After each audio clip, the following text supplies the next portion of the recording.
Haremos con el libro Historia de los Judíos. Ahora resulta obvio a partir de los datos disponibles y que ya hemos leído que Jesús de Nazaret no se ajustaba a ninguno de los esquemas mesiánicos que tenían los judíos.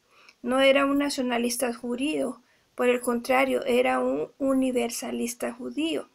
Como el Bautista estaba influenciado por las enseñanzas de las corrientes esenias pacíficas, pero a semejanza del Bautista, creía que el programa de arrepentimiento y renacimiento debía llegar a la multitud como se veía en el capítulo 53 de Isaías. La tarea del hombre que venía a enseñar la virtud no era ocultarse en el desierto o en cuevas, ni tampoco ocupar los asientos de los poderosos como el Sanedrín. Su misión era predicar a todos y hacerlo con espíritu de humildad ante Dios, que podía llegar a exigir sufrimientos extremos. La persona acerca de quien Isaías había escrito tenía que ser la planta tierna, el despreciado y rechazado por los hombres, el varón de dolores que sería herido por nuestras iniquidades, lastimado por nuestras transgresiones, oprimido y afligido, incluso si no abría la boca. Este doliente servidor de Dios sería arrancado de la prisión y el juicio, llevado como un cordero al matadero, sepultado con los malvados e incluido entre los transgresores. Este Mesías no era un líder de turbas, ni un demócrata, ni un jefe guerrillero, y mucho menos un futuro rey terrenal. Bueno, en esos tiempos, porque esos tiempos eran los del Mesías sufriente, y que vendrá después y cuando será un soberano mundial. Era más bien bueno, eso es lo que dice. Les digo que hay muchas cosas que no estoy de acuerdo con el historiador, pero él dice que era un teólogo y una víctima propiciatoria, un maestro con la palabra y el ejemplo, y con su vida y su muerte. Si Jesús era un teólogo, ¿qué era y dónde provenía su teología? Su base era el judaísmo heterodoxo y la creciente helenización de Galilea. Bueno, esto de la helenización tampoco lo creo, porque él a pesar de que de niños es posible que haya aprendido, porque ellos aprenden desde los 5 años, la Torá. Sin embargo, el conocimiento que él tenía era superior a todos los teólogos de su tiempo, los del Sanedrín, los saduceos, los fariseos. Bueno, entonces,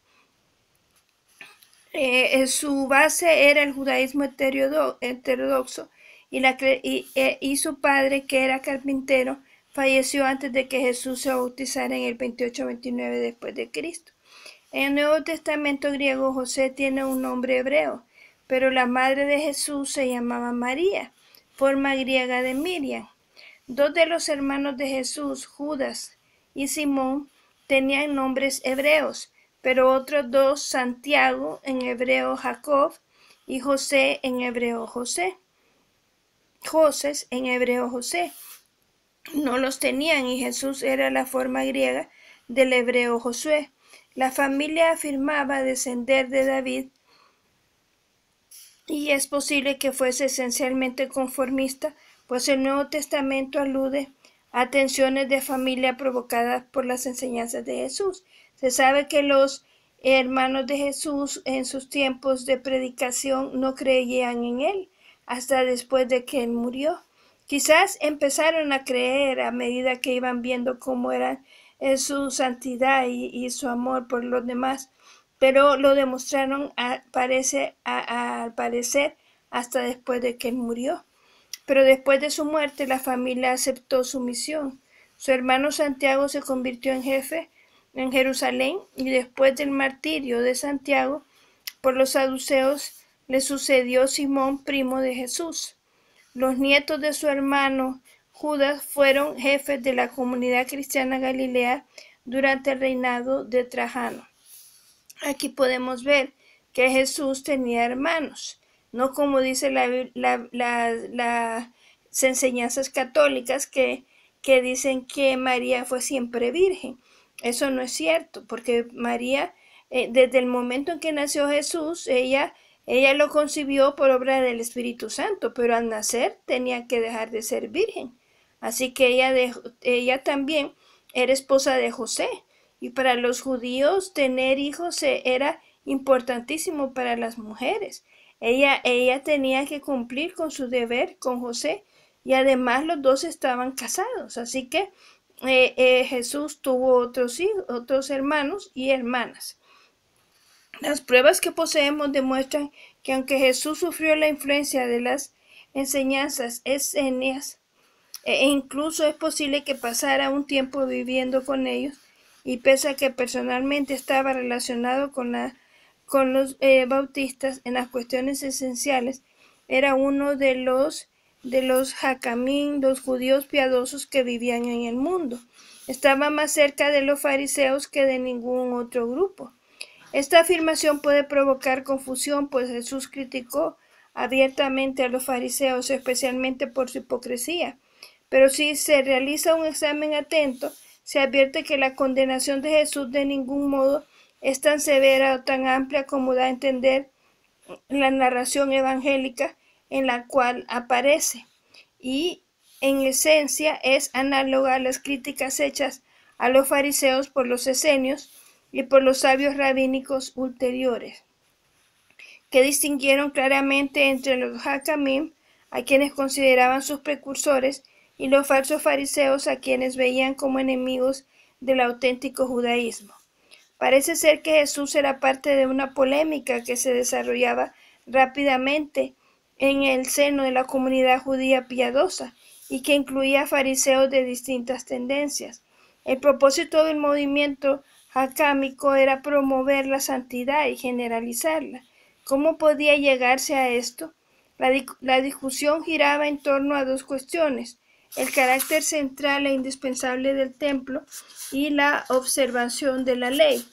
En el primer punto, Jesús se adhirió claramente a los que consideraban que el templo era un obstáculo para la difusión general de la santidad, pues la concentración en la estructura física, con sus jerarquías, sus privilegios, la mayoría hereditarios y la riqueza, era una forma de separarse del pueblo, una muralla que le cerraba el paso. Jesús utilizó el templo como foro de predicación, pero lo mismo habían hecho otros que también se oponían al templo, entre los que cabe destacar a Isaías y Jeremías. La idea de que los judíos podían prescindir del templo no era nueva. Por el contrario, era muy antigua, y podía arguirse que la auténtica religión judía, mucho antes de la construcción del templo, era universalista y carecía de localización. Como muchos otros judíos piadosos, Jesús percibía la santidad como una actitud que se extendía al pueblo entero por medio de las escuelas elementales y las sinagogas. Pero llegó más lejos que la mayoría de esos judíos al afirmar que el templo era una fuente del mal y predecir su destrucción, y al tratar con silencioso desprecio a las autoridades del templo y a todo el sistema central de la administración y la ley judaicas.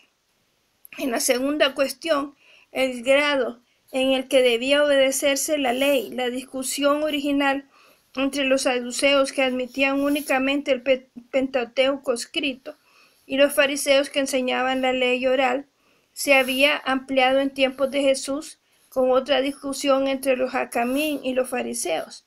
Una escuela encabezada por Shammai el Viejo hacia 50 a.C., hacia 30 después de Cristo, adoptaba una posición rigorista, sobre todo en las cuestiones relativas a la limpieza y la suciedad, un tema explosivo, pues estorbaba gravemente la capacidad de la gente común y pobre del alcance de la santidad.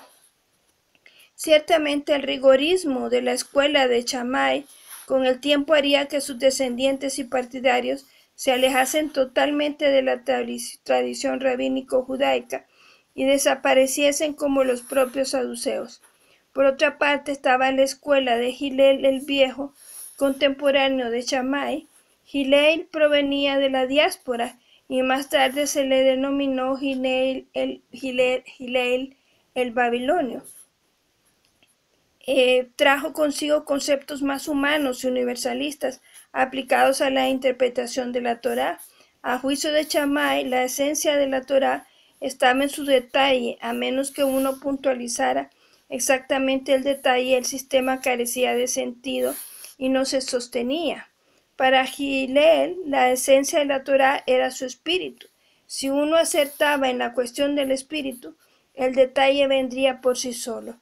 La tradición comparaba la cólera y la pedantería de Shammai con la humildad y la humanidad de Hillel, pero lo que mejor se recordaba era el ansia de Hillel por lograr que la obediencia a la ley fuese posible por todos los judíos.